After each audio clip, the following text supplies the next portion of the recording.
first book we have here is the English Romantic Verse. This is a collection of Romantic era poetry which is definitely running with the cottagecore theme, so there's a lot of awe of nature, romanticising the natural world, talking about both gothic and lighter themes. It's definitely really enjoyable.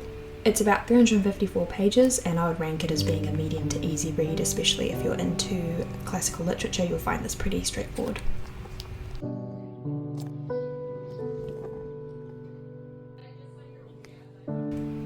Next we have the Grimm's Fairy Tales. This is an adaptation. Obviously this book is not the original. I would highly recommend you read the original stories. They're much darker and in my opinion much more interesting. The Grimm's Fairy Tales for the old version, where you have the original, is about 700 pages on average depending on the book you get, and it's still, I would say, a medium to easy read. Next up we have Black Beauty. This is often a favourite amongst cottagecore enthusiasts because obviously it's set in the countryside, it involves horses, it's just very cottagecore, tinged with a little bit of a sadder undertone. Next up we have What Katy Did. This basically follows the story of a young girl who goes through a traumatic experience and has her life turned upside down, but it's set in a cottagecore setting. It's very enjoyable and easy to read, and I would highly recommend it. I would call it a comfort read. It sort of reminds me of Anne of Green Gables. It's a book you would go back to, maybe every few years. Next is Rebecca. I would describe this as a cottagecore book as it's set in the countryside and it follows the story of a woman who meets her new husband and soon finds that he has some secrets regarding his prior marriage. It's basically a gothic cottagecore ghost story and it's very, very enjoyable. It's a medium read, about 440 pages, so I find it to be a really good option.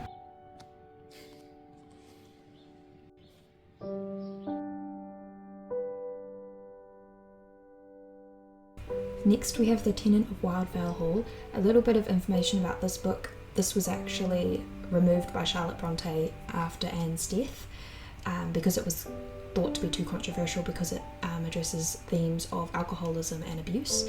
Essentially though, I think it's very cottagecore. A woman and her son moved to the countryside to live in the Wildfell Hall, and it's basically about her life from that point onwards. It's very cottagecore, lovely romantic ending, great book.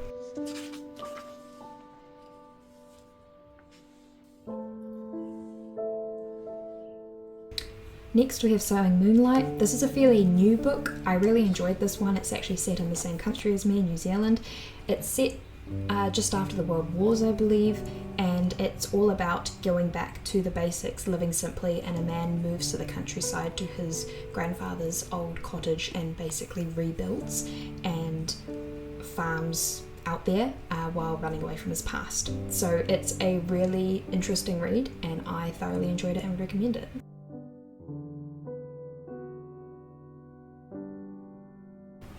I think every cottagecore enthusiast should have a foraging book, so I have this one. It's about 500 pages long and it's definitely an easy read.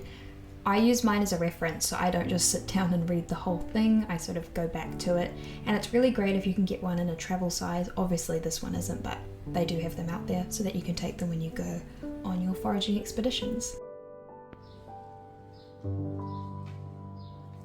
Next we have Floriography. This book is one of my favourite books. It's an illustrated guide to the Victorian language of flowers. Each page has the meaning, origin and pair with, so you can create your own bouquets or gifts for people. You can just learn about the history of flowers.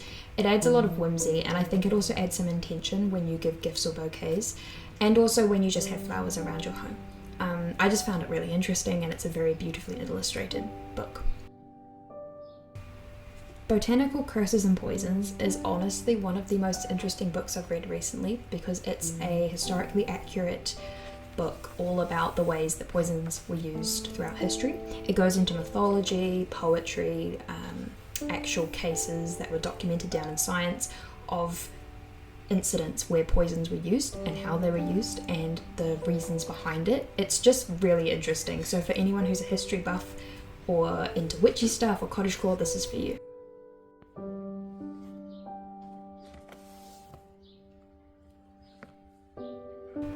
I don't think I really need to introduce Anne of Green Gables, but I will for the benefit of those who haven't read it.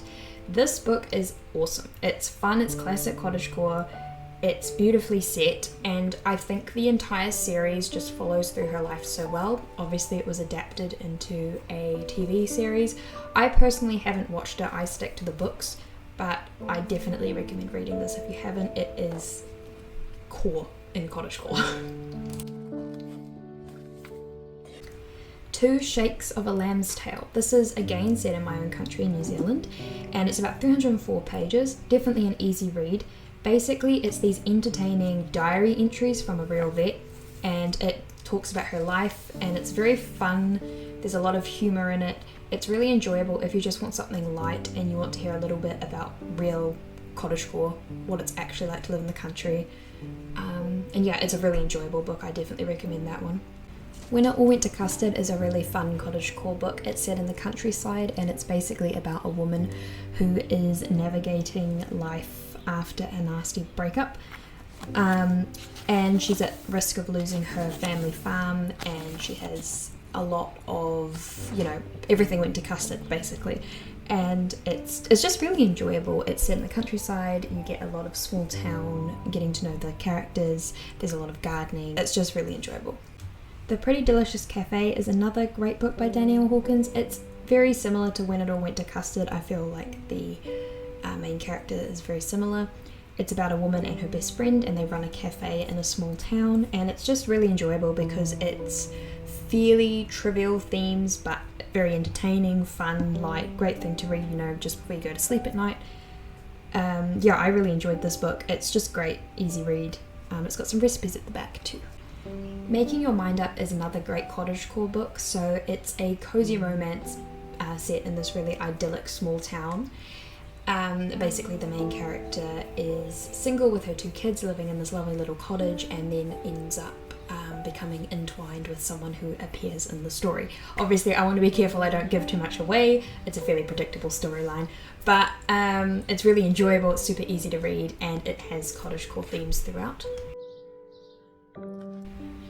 It's not technically cottagecore, but I believe Frankenstein is a really enjoyable gothic cottagecore-esque book, because when the monster is fending for himself in the forest, I find that bit to be quite cottagecore because he's learning about nature and he's in awe of everything and he's sort of seeing the world for the first time, and I feel like a lot of those themes are very strongly heard in cottagecore. So I love Frankenstein, and I just find that book to have elements of cottagecore.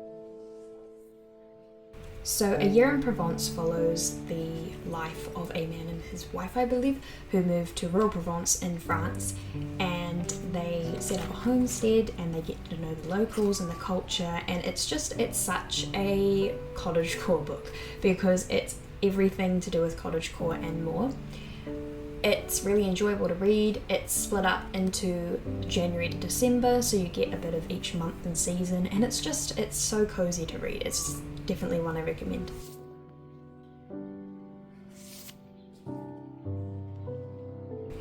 Alice's Adventures in Wonderland, very cottagecore. There's a lot of obviously cottagecore themes like the gardens, the Englishness, the beautiful landscapes. It's more on the fantasy side of things, but it does work in very well with cottagecore. It's everything to do with, teacups, cats, a little bit of mystery, a little bit of drama. It's just obviously a classic. And if you haven't read the book and you've only seen the movies, I would highly recommend. So if you haven't had the privilege of reading Little Women, I would highly suggest this book. It's classical literature, classical cottagecore. It's basically about a family who are growing up, I believe, in the Civil War. And it is quite a sad novel. It does have some quite sad themes in terms of death and disease and things, but it's very, very well written. It's easy to read, and it's just really enjoyable. Everything's just very idyllic and cottagecore. This would not be a cottagecore book recommendation video without Jane Austen. Of course, I recommend all of her books. I do want to say her books can be a little bit more difficult for those who aren't used to reading classical literature. And I know there's very controversial views. Some people find her books a bit boring. I personally think they're really well written and a lot of them are really interesting. So I would recommend giving them a go. They also come in the most beautiful covers, so you can get some absolutely gorgeous copies of her books quite cheap. Alright, Jane Eyre. Classic cottagecore gothic romance. This book is on the longer side for a classical book, so you might find it a little bit more arduous to get through, but honestly I think it flows well. It's fairly straightforward to read, and it's just a bit more interesting. The characters are a little bit more complex than some of the other classical books in my opinion. I just found it to be a little bit darker and more my style. So if you like dark cottagecore, if you like a more convoluted storyline, this is definitely a book for you. It's just enjoyable and interesting.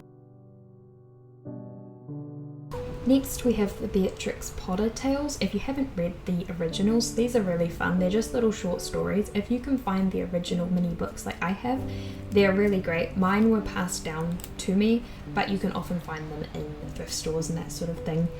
I don't really think there's anything more cottagecore than Peter Rabbit. So yeah, I definitely recommend reading the originals. They're super short. Obviously they're just bedtime stories, but they are very cute and very fun.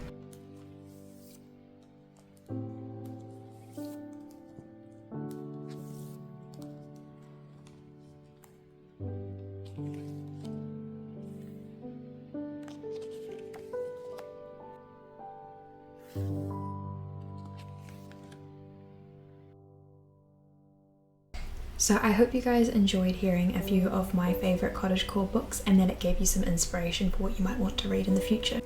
I also just wanted to say thank you to everyone who has stuck by me and sent me really kind messages and things. I got so many messages over the last couple of years from people who were concerned about me or just wondered where I had gone. So I just want to say thank you to everyone, and I will be uploading far more regularly in the future, so I do promise that I won't be doing another 2-year hiatus. So yes, thank you very much, and I will see you guys all in the next one.